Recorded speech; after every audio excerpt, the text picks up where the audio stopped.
It was a quiet, gray morning when we gathered at the cemetery. The wind wasn't too strong, but it was enough to make the trees sway, their leaves rustling like whispers. I remember how the air smelled, like fresh earth, damp and heavy, mixed with the faint scent of flowers. There were so many people there, faces I recognized, some I didn't, but no matter how familiar or unfamiliar they were, we all shared the same sorrow.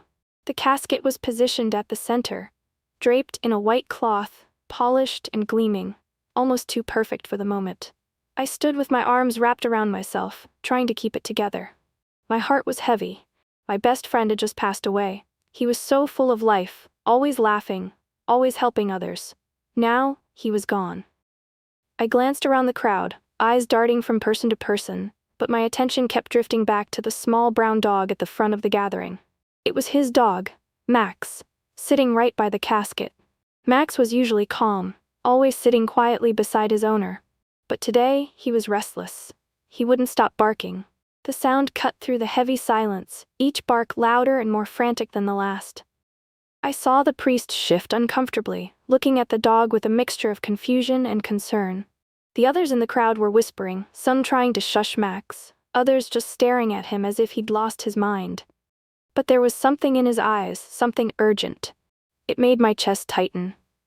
I watched as the priest tried to speak, his voice cracking slightly with emotion, but Max's barking grew louder, more frantic. I could see his little paws shift nervously on the ground, his tail stiff and pointing straight up. It wasn't like him to behave this way. I felt a chill crawl up my spine, though I couldn't explain why. "Shh, Max," I whispered under my breath, stepping closer. But the dog just kept barking, his eyes locked on the casket, as if there was something, someone, he was trying to protect. The other mourners were getting annoyed now, a few even glancing at their watches, as if time was running out, and this disruption was making them uncomfortable. But there was no way I could ignore what was happening. My heart ached watching the dog like this. He was in distress, and so was I. And then, something strange happened. As Max barked, the priest looked at him, then back at the casket, and without warning, he made a motion that froze me in place. The man who had been trying to lead the service suddenly stopped. The quiet murmurs of the crowd faded into the background. Everyone was watching the priest now. He moved to the casket, gently pushing the cloth aside. I couldn't believe what I saw next. The priest's hands trembled as he uncovered something beneath the white cloth. I felt my knees weaken as the crowd gasped in disbelief. Underneath the smooth surface of the casket, there was a dark stain, a stain that wasn't from any of the flowers or the fabric. The priest stepped back slowly, his face pale, his breath shaky. Max had stopped barking now, but his eyes were still wide, alert. Then, the priest did something that made my heart stop. He pulled the casket open slightly, and that's when I saw it.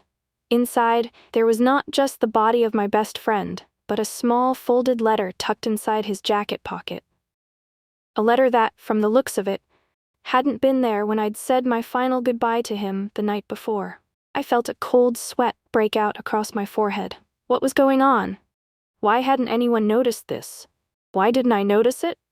The priest slowly, almost reverently, pulled the letter from the jacket and handed it to one of the funeral attendants. The man's face went pale when he saw what was written on the letter. I couldn't see the words from where I stood, but the look on his face said everything. The priest cleared his throat. This wasn't just a regular letter," he said softly, almost to himself. "This was a confession." Everyone around me stood frozen, unsure of what to say. But I felt like I was losing control of the situation. My hands were shaking, my thoughts scattered.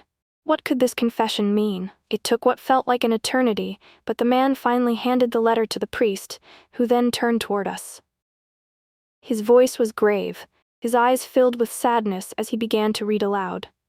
"My name is Andrew Williams, and I am writing this because I know I'm not long for this world. I want you to know the truth. There is something I've kept hidden for far too long. The dog Max knows the secret. Max knows what happened that night, the night my best friend died." The words hit me like a physical blow. I couldn't breathe. What was happening? What secret was Max so desperately trying to reveal? The priest continued, "The truth is, my friend didn't die in an accident. It was no simple fall. It was something far more deliberate, and the dog knows who did it. Max was there, and he witnessed everything. I'm sorry. The letter trembled in the priest's hands as he lowered it. The entire cemetery was still now. No one moved. And Max, still at the front, looked at the casket one last time, his eyes seeming to understand far more than any of us could. The truth had just begun to unravel, and what we thought we knew was far from the reality we would soon have to face. The silence that followed the priest's words was suffocating. No one knew how to react, how to process the revelation. I felt like I was drowning in the shock of it all. How could this be? How could Andrew, my best friend, have hidden something so monstrous? And why had Max, the dog, been the only one to know the truth? I watched the crowd shift, some people whispering among themselves, their eyes flickering nervously between the casket and each other. I wanted to run, to escape this nightmare, but my legs felt like they were glued to the ground. Max, still sitting beside the casket, let out one low, mournful whine, and for the first time I understood what he was trying to tell us. The priest, still holding the letter, looked at the crowd with a mixture of pity and sorrow. It seems. Andrew tried to protect someone from a past we never knew, but it all caught up to him in the end. I didn't want to hear any more. I couldn't bear it. My best friend, the man I'd known and loved like a brother, had kept something so dark and terrible locked away. And that's when it hit me, the night Andrew had died. I remembered it so clearly. I had been at home, asleep, when I'd received the call that he had fallen. They said it was an accident, a terrible, tragic accident. But now, hearing this confession, everything began to unravel in my mind. The dog knew something we didn't, and it was clear that the truth had been buried with Andrew all this time. I couldn't just stand there and let it go. Not after hearing those words, not after knowing that Max held the key to everything. I stepped forward, my voice trembling as I called out to the priest. What happened? What does this mean? What was Andrew protecting? My words came out in a desperate rush, my chest tight with the weight of unanswered questions. The priest looked at me, his face a mask of sorrow and uncertainty. I'm not sure, he replied softly, but the letter, it's clear that Andrew wanted someone to know. He didn't die by accident. Someone took him from us. I felt a cold shiver crawl down my spine. This wasn't just about Andrew anymore. It was about a secret, a betrayal, something darker than I had ever imagined. Max barked once, sharply, as if to remind us that there was more to this than just words. The dog's eyes locked on the casket, and his whole body seemed to tremble with an energy I couldn't understand. I turned to look at Max, then back at the priest. We need to find out the truth. We need to know who did this. The priest hesitated. The truth is not always easy to uncover, my child, but I believe you're right. We must look deeper. And just like that, I knew what I had to do. I couldn't rest until I found the answers, until I uncovered what Andrew had hidden, and why Max, of all creatures, had known the secret all along. As the service ended and the mourners began to leave, I couldn't shake the feeling that the day wasn't over. There was something unfinished, something that still needed to be said, to be done. Max's behavior, his frantic barking, it was a sign. The dog had been trying to communicate, trying to guide us to the truth. I approached the casket one last time, my heart pounding. The priest had moved away, speaking with the funeral attendants, but I couldn't bring myself to leave yet. I knelt down beside Max, who was still sitting at the foot of the casket, his eyes focused on the open space around him. Max, I whispered softly, my hand resting gently on his fur. What do you know? What happened to Andrew? The dog's ears perked up at my voice, but he didn't bark. Instead, he looked up at me with an expression I couldn't quite place. It wasn't just the look of a pet. It was as if he knew something profound, something I would never understand unless I looked closer.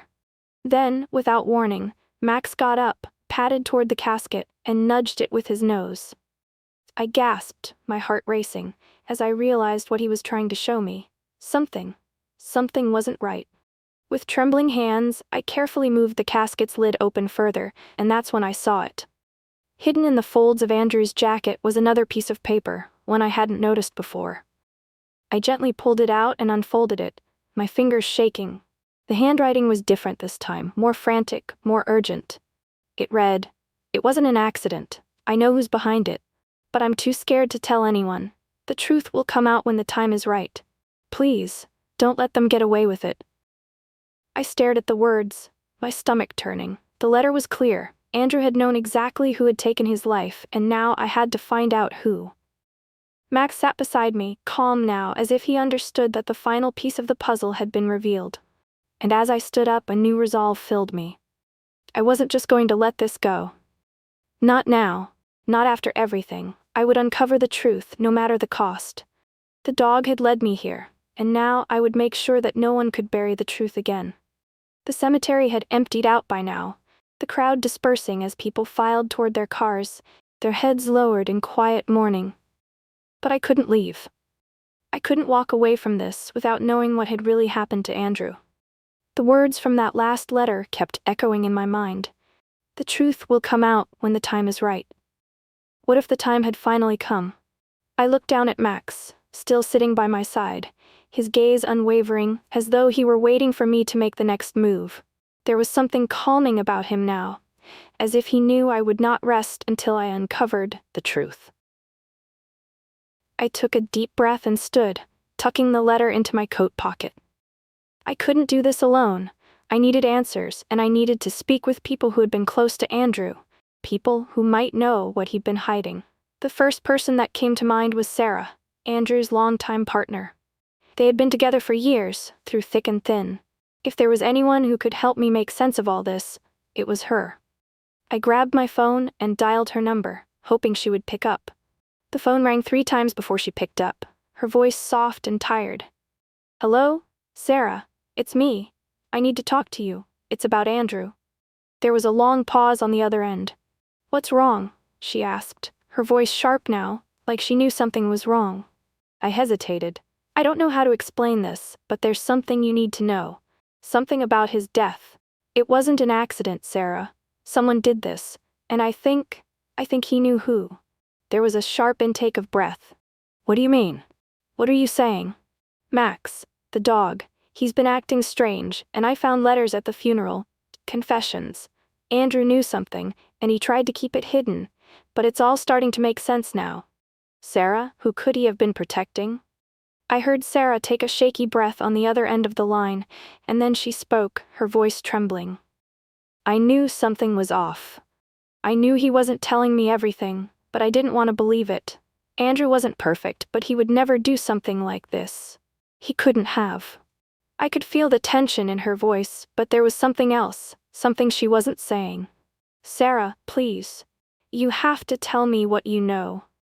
There was a long pause, and then, in a soft whisper, she spoke the words that would change everything. It was his business partner. James. James was in trouble. Andrew was trying to help him, but it got out of control. I think James was involved in something dangerous. I tried to warn Andrew, but he wouldn't listen. He said he was trying to fix it, but I don't think he could. My heart sank as the pieces started to fall into place. James. I had met him a few times at Andrew's place, but I didn't know him well. But what Sarah was saying made it clear. There was a lot more to Andrew's life than I had ever known. James had pulled him into something dark, something deadly, but the question remained, why would James go so far as to kill him? What had Andrew known?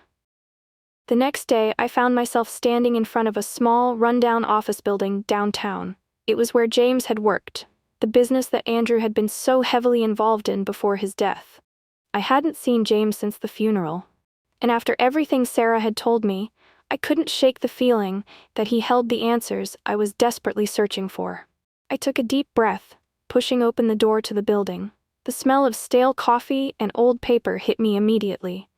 Inside, the walls were lined with dusty shelves, and the air felt thick with secrets. I approached the receptionist, a woman in her mid-40s who looked up at me with wary eyes. "Can I help you?" "I'm looking for James Harris," I said, trying to keep my voice steady. "I need to talk to him." Her eyes narrowed slightly. "James isn't in today? Is there something I can help you with?" I couldn't help but feel a knot tighten in my stomach. "No, thank you," I said quickly, turning to leave. But something caught my eye, a file on the desk, just within reach. It wasn't marked, but there was something about it that made me feel like it was important. Before I could stop myself, I reached out and grabbed the file. The receptionist looked up just in time to catch me in the act, but I didn't stop. I fled out the door, heart pounding, knowing I couldn't look back now. I found a quiet place down the street to sit and open the file. My hands shook as I pulled the papers out. Inside, I found detailed records, bank statements, suspicious transactions, and one document stood out among the rest. A list of names, along with amounts of money next to each one. And at the very bottom of the page, there was a name I recognized immediately. Andrew's. It was clear now. Andrew had been involved in something illegal, something that James had pulled him into, and whatever that secret was, it had cost Andrew his life. But the question was, had James been behind his death, or had someone else been pulling the strings? Max had known something.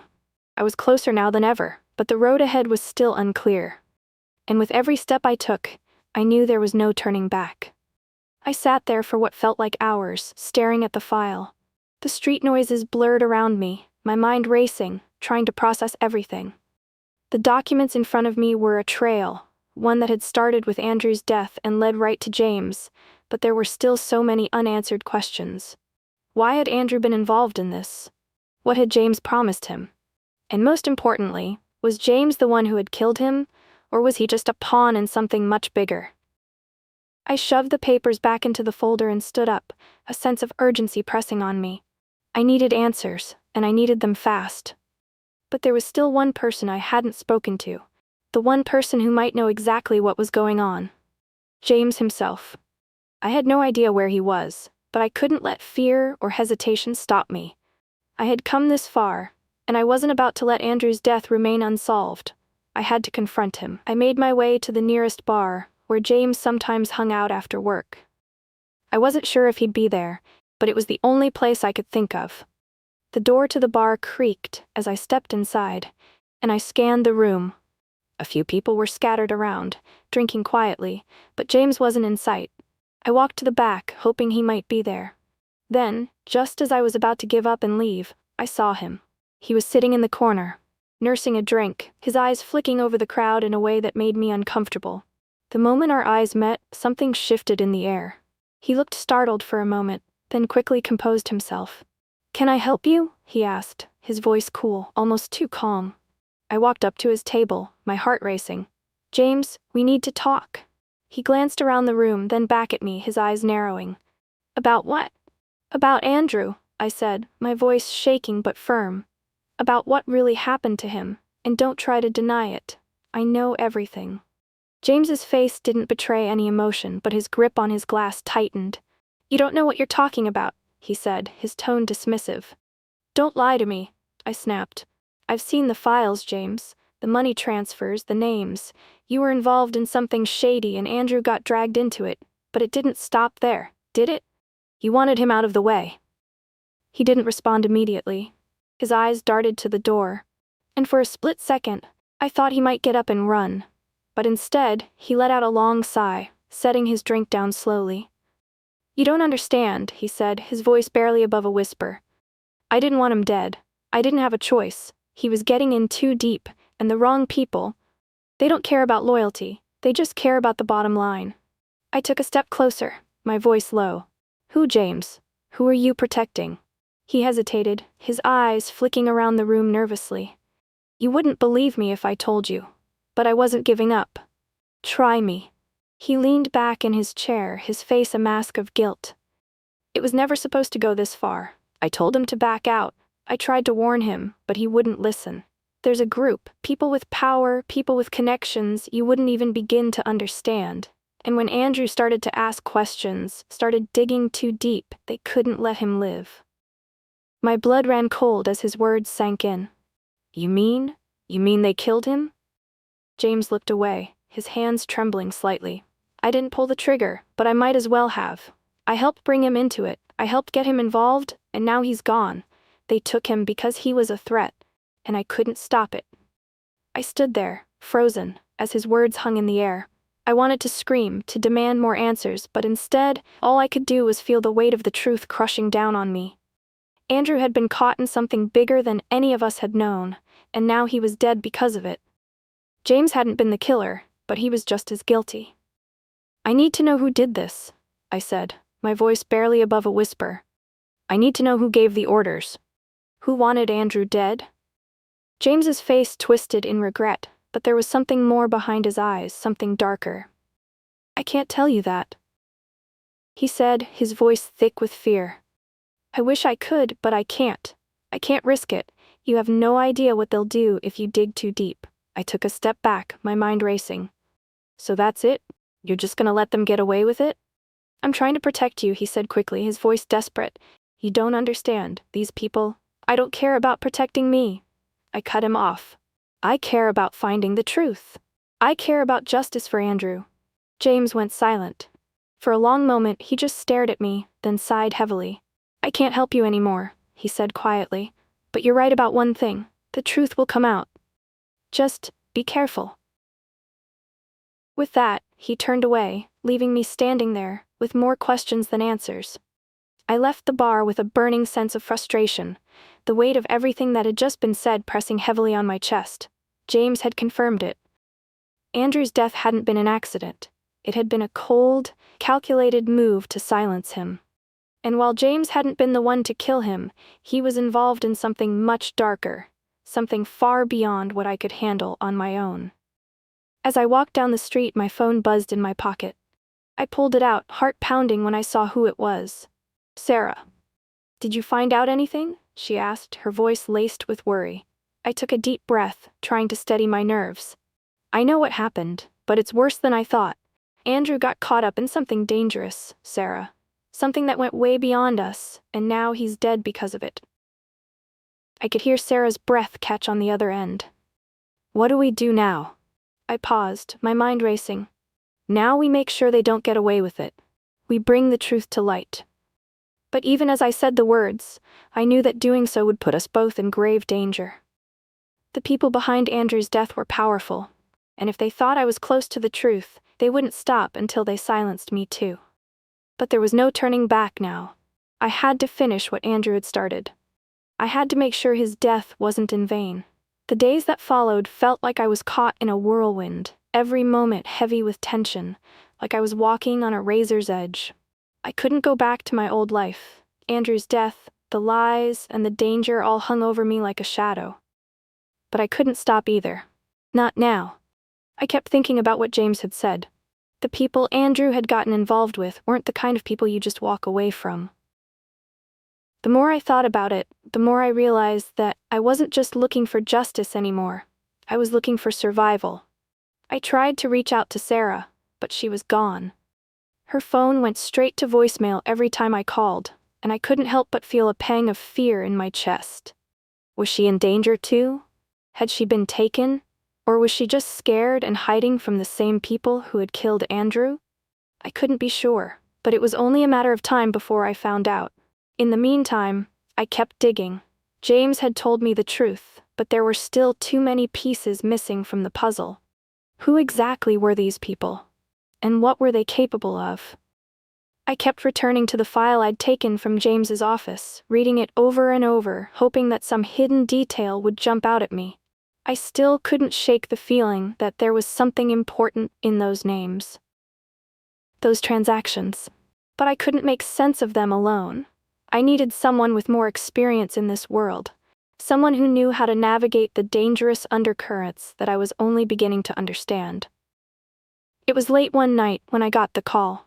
The number was unfamiliar, but the voice on the other end of the line sounded strangely familiar, like someone who'd been watching me from the shadows. It's me, the voice said. You don't know me, but I know you, and I know what you've been looking for. My heart skipped a beat. I didn't recognize the voice, but the urgency in it made my skin crawl. Who is this? They're not gonna let you find the truth, the voice continued, almost as if it was reading my thoughts. The people you're after are dangerous. You've already stepped into something far deeper than you know, but you're not alone. I can help you. I didn't know whether to trust the voice on the phone, but there was something about it, something in the tone that told me they weren't bluffing. Who are you? I asked again, my voice trembling with equal parts fear and hope. I can't tell you my name, the voice replied, but I know where to find the answers you're searching for. If you're serious about taking them down, meet me tomorrow at the old warehouse by the docks. I'll be waiting." And with that, the line went dead. I sat there for a long time, staring at the phone. I didn't know if this person was a friend or a foe, but my instincts told me this might be my only chance to get the answers I needed. The next morning, I found myself standing in front of the old warehouse, the cold wind biting through my jacket. The building loomed over me, dark and abandoned, the windows cracked and dirty. It felt like the kind of place where secrets were kept. I stepped inside cautiously, my footsteps echoing in the vast, empty space. For a moment, I thought the person who had called me might not show. But then, from the shadows, a figure emerged. It was a woman, tall and wearing a long, dark coat. She looked at me for a moment, her expression unreadable, before she spoke. "You came," she said, her voice low and steady. "I wasn't sure you would." "Who are you?" I asked again, trying to mask the suspicion in my voice. "Someone who's been watching," she replied. "Someone who knows exactly what you're dealing with. You're right, they killed Andrew. But they've been doing this for years. He wasn't the first, and he won't be the last unless someone stops them." I felt a wave of relief wash over me, but it was quickly replaced by the sharp sting of fear. "Who are they? Who's behind all of this?" The woman stepped closer, lowering her voice. "They're a network, spread out across the city, with ties to powerful people. Businessmen, politicians, even law enforcement. Andrew got caught in their web, and they didn't care who he was. He was just a pawn to them, just like everyone else who gets too close." I felt my stomach tighten. It was worse than I had thought. "So what now? How do we stop them?" She gave a small, grim smile. "We expose them. We take down their empire piece by piece, but it's not going to be easy. They'll fight back, and they won't hesitate to destroy anyone in their way." I nodded, the weight of her words settling in. I wasn't naive enough to think this would be simple, but I couldn't turn back now. Andrew had been killed because of these people. And if I didn't stop them, they'd only get bolder. "I'll do whatever it takes," I said, my voice steady, though my heart was racing. The woman's gaze softened slightly. "Good. We'll need all the help we can get, but you can't trust anyone, not even the people closest to you. If you're serious about this, you need to keep your guard up at all times." I nodded again, absorbing every word. "What's the next step?" She handed me a small flash drive. "This has everything you need. Names, locations, everything. It's the first step in taking them down." I took the drive, my hands trembling, but I knew this was it, the beginning of the end. The woman turned to leave, her footsteps soft and deliberate. "Remember," she said as she disappeared into the shadows, "trust no one." And with that, I was alone again. But this time, I had a plan, a path to follow, and most importantly, I had the truth. But even as I left the warehouse, a new, cold fear settled in my chest. I was on the right track now. But would I be able to survive the journey? The drive back to my apartment felt like a blur. My mind was racing, replaying every word the woman had said, every piece of information she had handed me. I knew that what I had in my hands could bring down the entire network, but it also meant I was officially in the game. No turning back now. As I walked through the door, I went straight to my desk and plugged the flash drive into my laptop. The screen lit up, and a folder appeared. One that contained everything. Names, locations, transactions, even encrypted emails that linked some of the most powerful people in the city to this underground empire. My fingers trembled as I scrolled through the files, each new revelation worse than the last. These weren't just criminals. These were people with power, people who could make problems disappear with a phone call. But I knew this was my only chance to expose them. There was one name that stood out. A politician, someone who had been all over the news lately, positioning himself as a champion for the people. I'd seen him on TV, admired his charisma, but now I saw his name on a list of transactions linked to the network. His ties were deep, he was a key player. The weight of it all hit me. This wasn't just about Andrew anymore. This was about taking down an entire corrupt system. But it came with a price. I spent the next few days cautiously working through the evidence. But no matter how carefully I tried to cover my tracks, I couldn't shake the feeling that I was being watched. I couldn't let myself relax, not for a second. They knew I had the flash drive. They knew I was getting close. Then it happened. One night, As I was sitting at my desk, a knock came at the door. I wasn't expecting anyone. My heart pounded as I glanced through the peephole. It was Sarah. I hadn't heard from her in days, and after everything that had happened, I wasn't sure if I could trust her anymore. But I opened the door anyway. "Sarah?" I asked cautiously. "What's going on? Where have you been?" She stepped inside quickly, glancing over her shoulder. "I had to lay low," she said, her voice shaky. "I've been scared, but I couldn't stay away anymore. I need to tell you something." I raised an eyebrow. "What is it?" Her face went pale as she stared at the floor. "I think I've made a huge mistake. I was involved too. I didn't know how deep it all went, but I was involved with the people who killed Andrew. I thought I was just helping out, just doing what I was told, but now I see the truth. And Before she could finish, the sound of a door slamming shut downstairs echoed through the apartment building. The noise was deafening. My breath caught in my chest. Sarah's face twisted in fear. "They found me," she whispered. "They found me, and they know you have the files." I turned to the window, my mind racing. The realization hit me like a wave. I had underestimated just how deep I had gone into this. The danger was real. I was a target now. "Sarah," I said, my voice low and urgent, "you need to leave. Now. I don't know how much time we have." But before she could respond, there was another knock on the door. This time it was more forceful. Someone was outside, and they weren't leaving until they got what they came for. The air in the apartment felt thick, suffocating. I grabbed the flash drive from my desk and shoved it into my pocket. There was no way I was going to let them take it from me. I motioned for Sarah to hide in the bathroom, but she shook her head. "I can't. They're already here. We have to face this head on." I didn't want to believe it, but she was right. We were cornered. I stepped toward the door and took a deep breath before opening it. Standing in the hallway were two men, tall and intimidating, their faces hidden behind dark sunglasses. But it wasn't just their presence that made me freeze. It was the man standing behind them. James. My stomach dropped. I never thought I'd see him again, but there he was, his expression unreadable. "You shouldn't have kept digging," he said, his voice low and cold. "You don't understand what you're up against." I backed away slowly, my mind racing. You were working with them all along?" I whispered, barely able to get the words out. James didn't answer immediately. He just looked at me with that same cold stare. "I didn't have a choice. I told you, this is bigger than all of us. They'll kill you if they have to." "Then why are you here?" I asked, my voice rising, a mix of fear and anger. "Why come after me now?" He hesitated, looking almost regretful for a split second before his mask of indifference returned. "Because I don't want to see you die. But you're in too deep.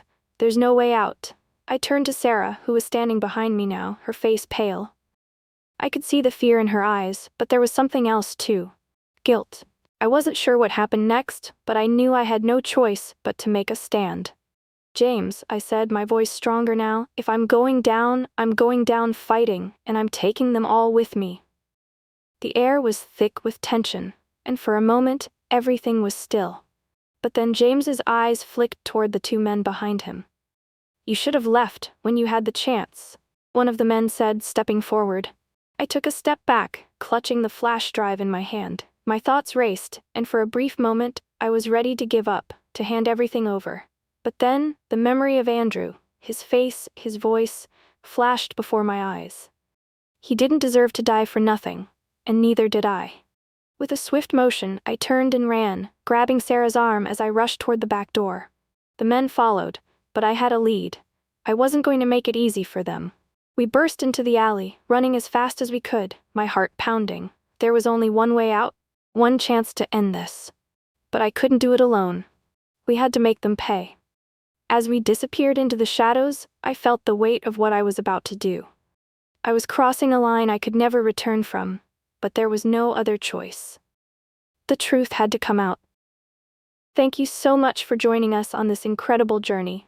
If you enjoyed the story and want to see more content like this, don't forget to hit that subscribe button so you never miss an update. If you loved what you saw, please give it a thumbs up, share with your friends, and leave a comment below. I'd love to hear your thoughts and ideas for future stories. Your support means everything, and it helps the channel grow, so we can keep bringing you the best. Until next time,